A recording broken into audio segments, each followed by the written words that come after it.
They say there are two ways to spread happiness in the world, is either doing things yourself or inspiring others to do it. And this woman did both. She dedicated her entire life to serving the poorest of the poor and inspired millions around the world to do the same. Today, we'll talk about Mother Teresa. Let's begin. Mother Teresa was born on August 26, 1910 in Skopje, which at the time was part of the Ottoman Empire, but today is the capital of North Macedonia. Her birth name was Agnes Gungsha Boyaksu. She was the youngest of three sisters. She was 8 years old. Her father died, and soon after her family converted to Catholicism. This is when Agnes began calling herself Teresa in honor of Saint Teresa of Avila, one of her favorite saints. At the age of 12, Teresa felt a calling from God to dedicate her life to serving others. At first, this meant helping her mother around the house and caring for the sick and the poor. But as she grew older, she felt a stronger desire to help those who were shunned by society. You see, even as a child, Teresa was deeply affected by the suffering she saw around her. There were beggars and orphans everywhere, and she wanted to help them.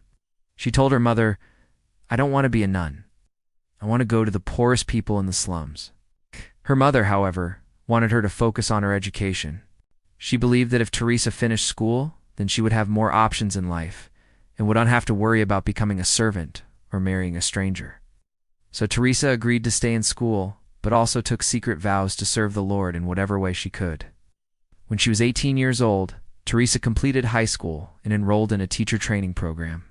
It was here that she decided to join a religious order called the Sisters of Loreto, which was run by an Irish priest named Mary Pat. Soon after, Teresa left her family and friends in North Macedonia and boarded a ship to India. Her journey was long and lonely, but she knew that she was following her calling, and that made all the difference. As soon as she arrived in India, Teresa began learning the local language so she could connect with the people better. She also spent time getting to know the culture and customs so she wouldn't offend anyone. By 1929, she was ready to start teaching, and so Teresa was assigned to a school in Calcutta. Teresa was excited to start working with the children, but she soon realized that they needed more than just academic instruction. Many of them were malnourished and had never received any medical attention. So Teresa took it upon herself to care for their physical needs as well. She organized food drives and clothing donations, and she even started a soup kitchen to make sure that no child went hungry. Before long, word got around about the kind nun who was helping the poor and sick. And so, people began coming from all over Calcutta to seek out her help. Teresa was happy to help anyone in need, but she knew that she couldn't do it alone. So she reached out to her family and friends back in North Macedonia. She asked them to pray for her mission and also to donate money so she could continue her work. To her surprise, many people were willing to help. They sent her money and supplies, and some even came to Calcutta to volunteer their time. With the help of her family and friends, Teresa was able to expand her work and reach more people in need. She started a clinic to provide medical care to the sick and a shelter for women who had nowhere else to go.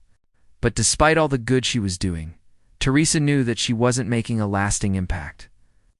The people she was helping were still living in poverty and didn't have the skills they needed to get out of it, so she started a vocational training program to teach women how to become self-sufficient. She also opened up a school for underprivileged children so they could get an education and break the cycle of poverty. In 1948, Teresa's work was formally recognized when she was appointed as the Superior of the Missionaries of Charity. This gave her the authority to continue her work in India and also to expand to other countries. Over the next few decades, Teresa traveled all over the world raising awareness about the plight of the poor and sick. She also started new organizations to help people in different countries. In 1952, Teresa expanded her work to include people with leprosy. She opened up a home for those who had been ostracized from society because of their disease. She didn't care that they were outcasts. She saw them as human beings who deserved love and compassion. She said, "If you want to do something beautiful, do it for someone who doesn't expect it." In 1965, Teresa's work was formally recognized when she was awarded the Nobel Peace Prize. This was a huge honor, but it didn't change Teresa. She continued to live among the poor and serve them with a smile on her face. She used the money from the prize to further her work and help even more people. In 1979, Teresa suffered a near-fatal illness which left her partially blind and with a broken hip. However, this didn't stop her from working. She continued to visit the sick and poor, and she even traveled to the United States to raise funds for her organization. In 1984, Mother Teresa suffered a second serious health scare when she had an appendix operation, but once again, she refused to let it slow her down. She returned to India and continued her work. By the late 1990s, Mother Teresa was too frail to travel, and she handed over the day-to-day operations of her organization to her fellow nuns. However, she continued to inspire people around the world until her death in September 5, 1997. Even in her final days, she was concerned about the welfare of the poor and sick. She said, "I can't go to heaven if the children are still dying." After her death, Mother Teresa was canonized as a saint in 2016. Millions of people from all over the world came to Calcutta to pay their respects to the woman who had devoted her life to serving the poor and sick. So what can we learn from Mother Teresa? First, she teaches us the importance of serving others. No matter how busy or stressed we are, we should always make time for those in need. Second, she teaches us the importance of compassion. We should be kind and understanding towards others, even if they're different from us or have done something wrong. Finally, she teaches us the importance of perseverance. No matter how difficult things get, we should never give up on doing good. Mother Teresa was truly an extraordinary woman. She dedicated her life to serving the poor and sick and inspired millions of people to do the same.